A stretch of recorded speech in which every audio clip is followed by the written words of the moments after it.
39페이지 4. 셋째 아들 알료사. 그때 그는 겨우 20살이었다. 무엇보다도 먼저 일러둘 것은 이 알료샤라는 청년이 절대 광신도가 아니며 내 생각으론 적어도 신비주의자도 아니라는 점이다. 미리부터 나의 견해를 전부 말해두겠다. 그는 그저 조숙한 박애주의자에 지나지 않았고, 따라서 그가 수도원이라는 길로 내달렸다면 그건 오직 그 무렵엔 그 길 하나만이 그를 감동시켰고, 악의로 가득 찬 속세의 암흑에서 벗어나 사랑의 빛을 향해 몸부림치던 그의 영혼을 위한, 말하자면 이상적 출구로 보였기 때문이었다. 또한 하필 그 길이 그에게 충격적인 감동을 안겨준 것은 그저 그때 그가 유달리 뛰어나다고 생각한 존재, 즉 우리 수도원의 저명한 장로 조시마를 그곳에서 만났기 때문이었으니, 그에게 알료샤는 열렬한 첫사랑에 빠진 양 억누를 길 없는 마음을 송두리째 바쳤던 것이다. 하지만 그가 그때는 물론이고 심지어 갓난아이 적부터 아주 수성적인 구석이 있었다는 것에 대해서는 나도 이론을 제기하지 않겠다. 말이 나온 김에 지적하자면 앞서 언급했듯 어머니가 죽었을 때 그는 고작해야 4살이었지만 이후 평생 동안 어머니의 얼굴과 애무를, 마치 어머니가 살아서 내 옆에 서 있는 양 기억했다. 이런 추억들은 심지어 훨씬 더 어린 나이, 심지어 2살 때라도 기억에 남을 수 있지만, 다만 그것들은 평생 동안 암흑 속의 밝은 점과 같고, 또 한 조각만 남기고 완전히 망가져 소실돼 버린 한 폭의 거대한 그림에서 뜯겨져 나온 마지막 조각과 같은 것이다. 그의 경우도 꼭 그러했다. 그는 조용한 어느 여름날의 저녁을 열린 창문과 저물어가는 태양에 비스듬한 햇살을 기억하고 있었으니, 방구석의 성상, 그 앞에 불이 밝혀진 램프, 성상 앞에서 무릎을 꿇고 히스테리 발작이라도 난 듯 찢을 듯한 비명을 지르며 흐느껴 오는 어머니.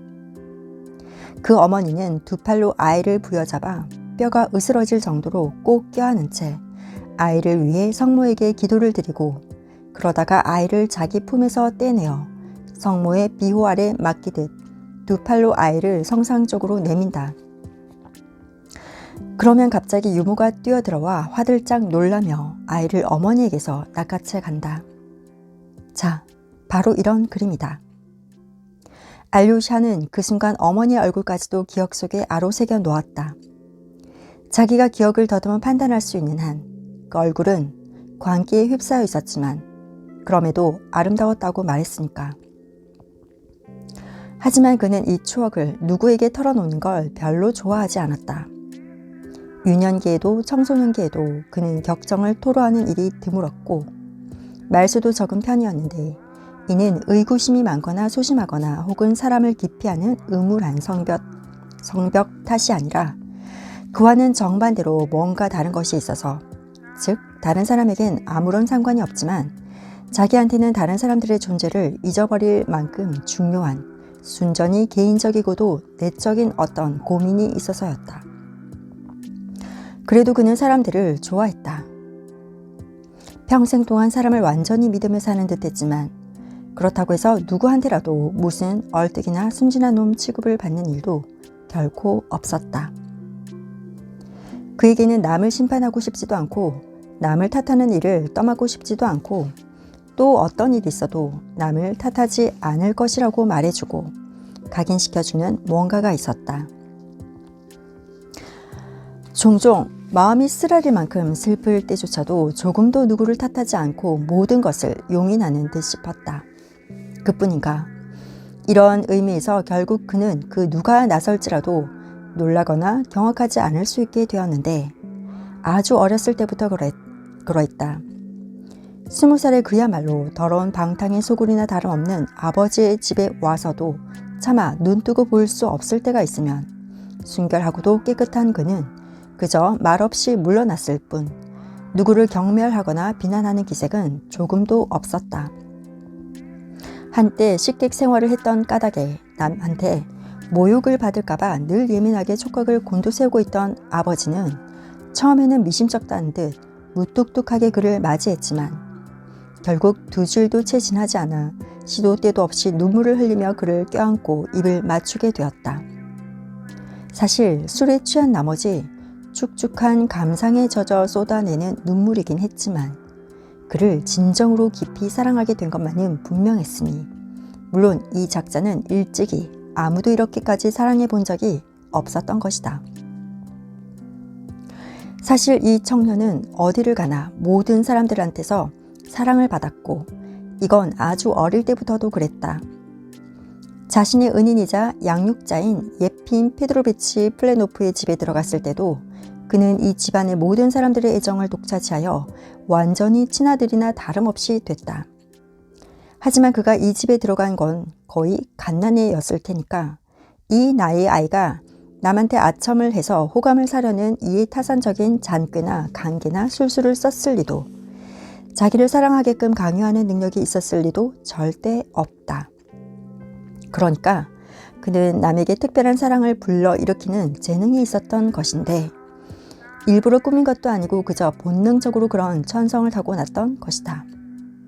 학창시절에도 마찬가지이긴 했지만 학우들한테서 더러 의구심이나 냉소를 어쩌면 숫제, 증오심을 불러일으키는 아이들 중 하나였을 법도 하다. 이를테면 그는 골똘히 생각에 잠겨 홀로 고립되는 경향이 있었다. 그렇게 아주 어렸을 때부터 구석에 틀어박혀 책 읽는 것을 좋아했으며 그런데도 학창시절 내내 정말로 모든 아이들의 총아라고 불릴 만큼 학우들의 사랑을 받았다. 그는 생기발랄하게 노는 일도 심지어 즐겁게 구는 일도 별로 없었지만 왠지 무뚝뚝한 기질을 타고 나서가 아니라 오히려 얌전하고 해맑아서 그렇다는 것을 다들 그를 보기만 하면 금방 알 수 있었다. 자기 또래들 사이에서도 절대로 나서려고 하지 않았다. 어쩌면 바로 이 때문일 수도 있지만 그는 누구라도 절대 무서워하는 일이 없었는데 아이들은 그가 자신의 대담함을 뻐기기는커녕 자기가 용감하고 대담하다는 점을 아예 모르고 있다는 것을 그의 시선을 통해 금방 깨닫게 되었다. 모욕을 마음에 담아두는 일도 절대 없었다. 모욕을 당하고 1시간이나 지났을까? 그는 마치 그들 사이에는 아무 일도 없었던 듯 믿음 가득하고 해맑은 표정으로 자기를 모욕한 아이에게 무슨 대답을 하거나 심지어 그가 먼저 나서서 상대방에게 말을 걸곤 했다. 그것도 자기가 받은 모욕을 어쩌다 잊었다거나 일부러 용서해 주겠다는 식의 표정도 아니고 그저 그런 것은 모욕도 뭐도 아니라고 생각했기 때문에 이것이 또한 아이들의 마음을 완전히 홀리고 사로잡았던 것이다. 그런데 그에게는 다만 어떤 특성이 하나 있었다. 이 때문에 저학년에서 고학년에 이르기까지 김나지움의 모든 학급에서 학우들이 그를 골려주고 싶은 마음에 아주 안달을 했지만 역시 표독스러운 냉소가 발동했기 때문이 아니라 그저 그것이 그들에게 즐거움을 선사했기 때문이었다. 그의 이 특성이란 바로 기이한 광증에 가까울 정도로 심각한 수치심과 결벽증이었다.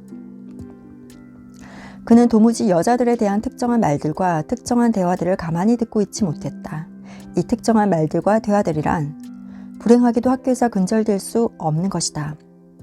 거의 어린애처럼 영혼도 마음도 깨끗한 이 아이들이 때로는 군인들도 차마 입에 담지 못할 일이나 그림 모양에 대해서 학교에서 자기들끼리 그것도 큰 소리로 즐겨 떠드는 떠들어대는 일은 아주 허다한데 사실 정작 군인들이야말로 우리의 상류 지식층 사회 어린 자제들이 진작부터 알고 있는 이와 같은 것들을 대부분 알지도 못하거니와 숫째 이해하지도 못하는 실정이다.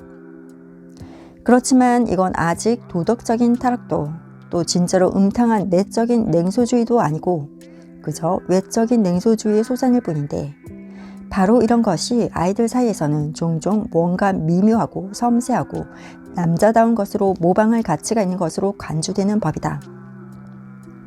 아이들은 알루시카 카라마조프가 이런 얘기가 나오면 재빨리 손가락으로 귀를 틀어막는 것을 보고서 이따금씩 일부러 그의 주위에 떼를 지어 몰려와서 귀를 틀어막은 그의 손을 억지로 떼내고 그의 두 귀에다 대고 갖은 추잡한 소리들을 외쳐댔지만 상대방은 버둥거리다가 간신히 빠져나와 마룻바닥에 주저앉았다가 아예 들이누워 손으로 얼굴을 가리곤 했는데 그러면서도 그들에게 무슨 말 한마디 욕 한마디 하지 않고 입을 꾹 다문 채 모욕을 감내했다.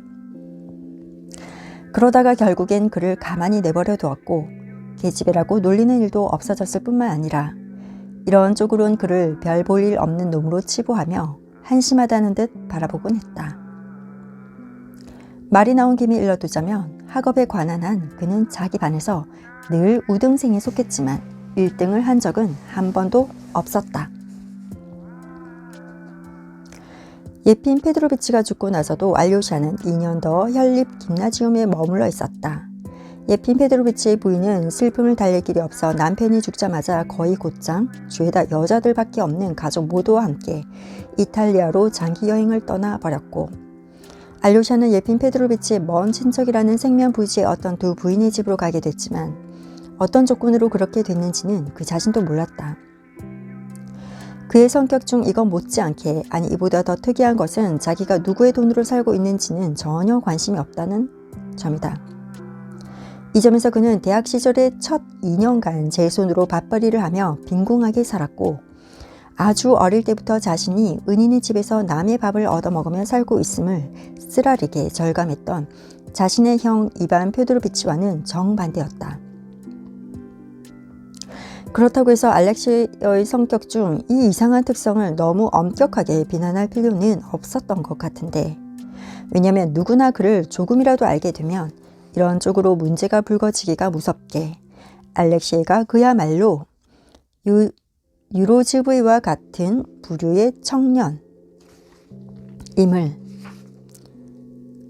유로즈브이는 백치이면서 동시에 성스러운 존재로 여겨지는 성바보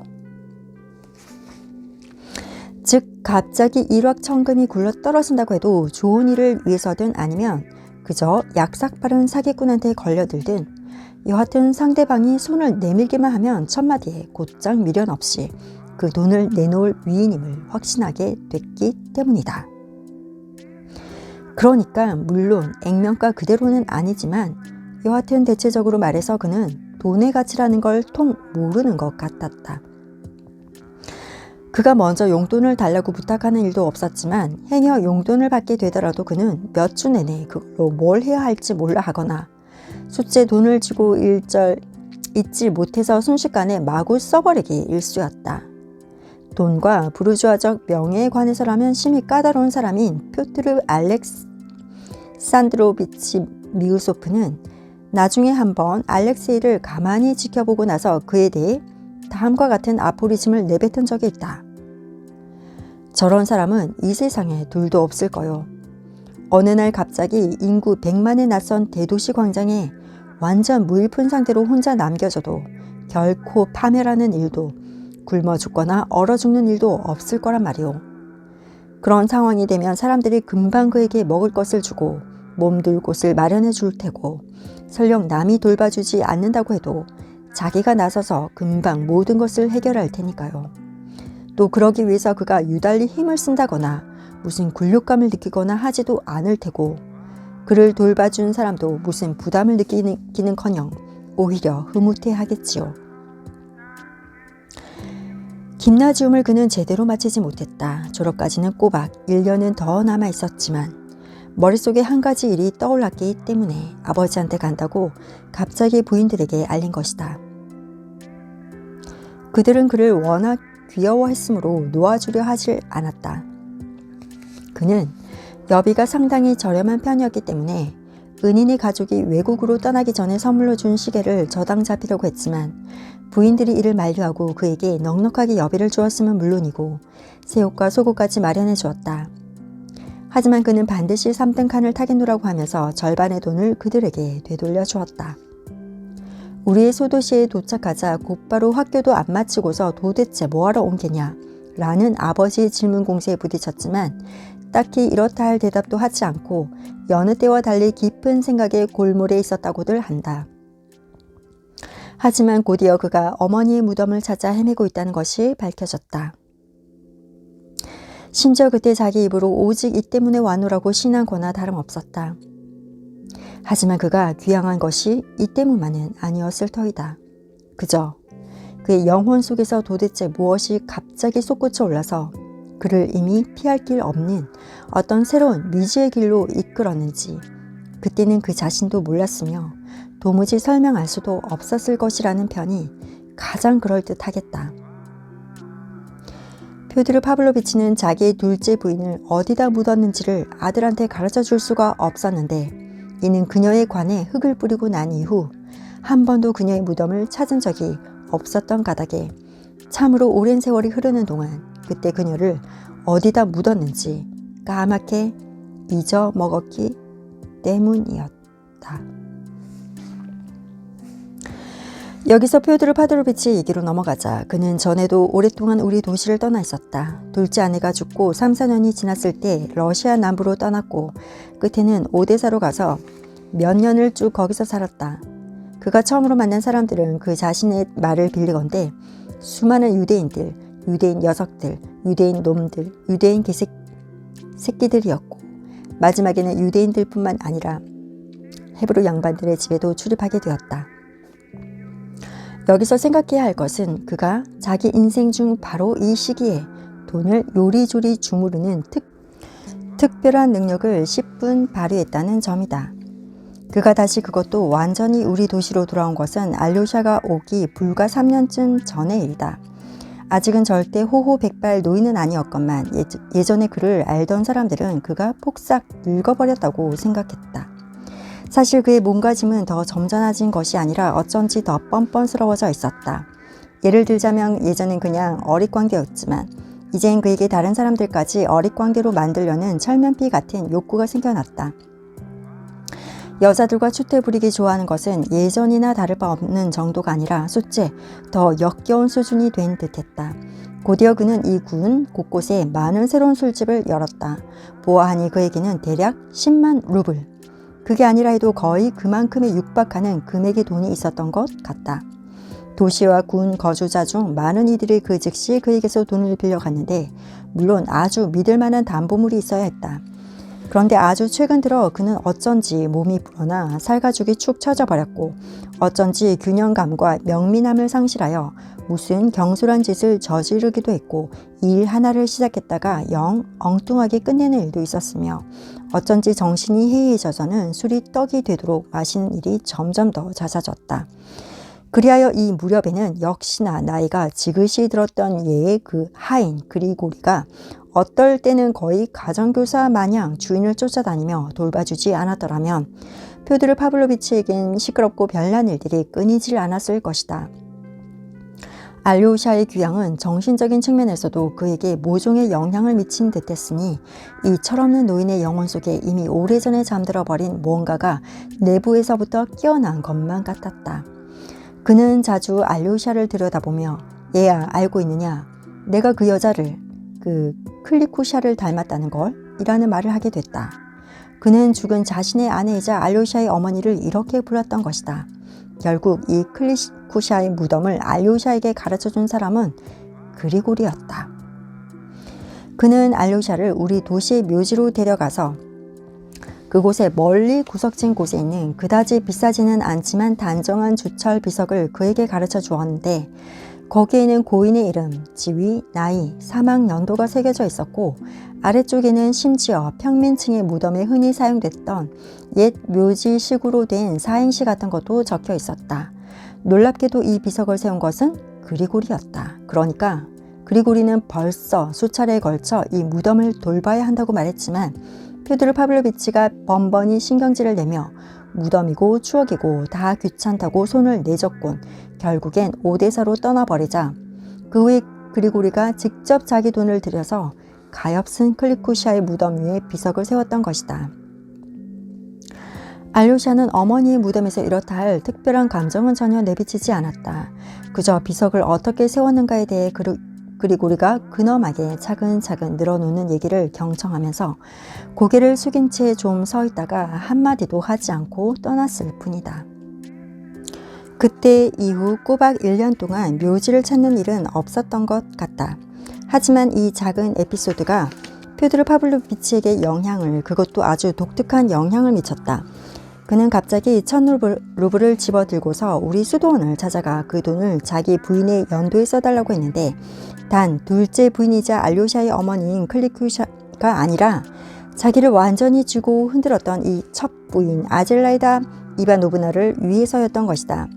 그날 저녁 무렵엔 술이 떡이 되도록 퍼마신 상태에서 알료샤에게 수도사들의 욕을 늘어놓았다. 사실 그는 종교와는 거리가 먼 사람이었다. 아마 5코피이카짜리 양초 한 자루도 성상 앞에 세워본 적이 없을 작자였던 것이다.